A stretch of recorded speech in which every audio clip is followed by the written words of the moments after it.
How to handle cache in Ynab. Hey guys, in this video I am going to show you how you can handle cache in Ynab. So make sure to watch this video till the end and let's get started.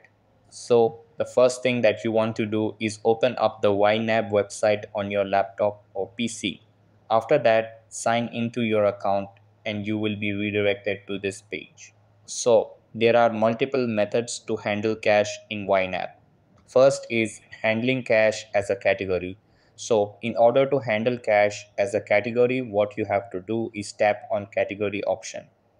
Then just create your category by giving it some name. Then enter the cache in your category from your paycheck.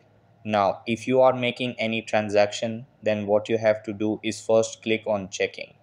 Then click on add transaction and then fill in the information of transaction. So that's how you can handle cache as a category. Now, if you want to handle cache as an account, then what you have to do is just click on the add account option. Then choose linked or unlinked account and click on next. After that, select your account type as cache and then give it a nickname. After that, enter your cache and click on next and your cache account will be added. So that's how you can handle cache in Ynab. That's all for this video.